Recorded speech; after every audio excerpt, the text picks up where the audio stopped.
मेरे प्यारे बच्चे, मैं जानता हूँ कि तुम्हें लगता है कि मैं तुम्हारी बात क्यों नहीं सुनता। तुम मेरी इतनी पूजा करते हो, मेरे मंदिर आते हो, फिर भी तुम्हारी मनोकामना जल्दी क्यों नहीं पूरी होती।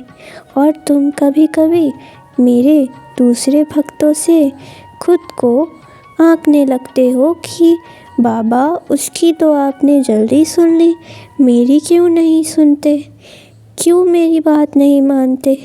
और फिर तुम रूठ जाते हो और फिर मेरी पूजा करना भी बंद कर देते हो। और ऐसा ही तुम अलग अलग भगवान के बारे में करते रहते हो, कभी इस भगवान को मानना, कभी उस भगवान को।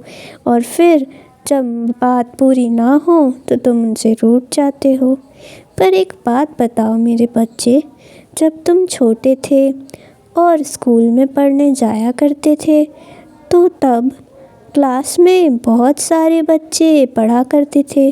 कुछ बच्चे जल्दी समझ आ जाता था कुछ को और वो क्लास में अव्वल आया करते थे, और कुछ नहीं आ पाते थे। और कईयों के तो बहुत सारी बड़े बड़े सपने भी होते हैं। कुछ को डॉक्टर बनना होता है, कुछ को इंजीनियर बनना होता है। तो सभी कुछ ना कुछ बनने के लिए इतने साल मेहनत करते हैं, पढ़ाई करते हैं। कभी कामयाब होते हैं, कभी नहीं हो पाते या बार बार प्रयत्न करते हैं।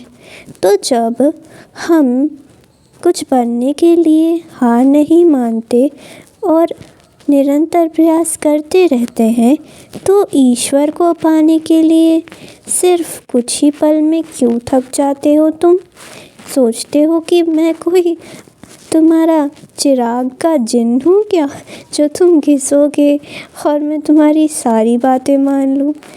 क्योंकि मेरे बच्चे, तुम्हारे भी तो कुछ कर्म हैं और उन्हें काटने के लिए मुझे समय लगता है। इतने सारे जन्म के कर्म कैसे एक बार में काट दूँ, समय लगता है ना। और वैसे भी मैं तुम्हारी आधी परेशानी तो खुद पर ले लेता हूँ। तुम्हें तो बस अच्छे कर्म करते जाने हैं और श्रद्धा और सब्री रखनी है। तुम देखना कि तुम्हारे जीवन में ज़रूर बदलाव आएंगे। थोड़ा धीरे ही सही, पर बदलाव अवश्य आते हैं मेरे भक्तों के जीवन में।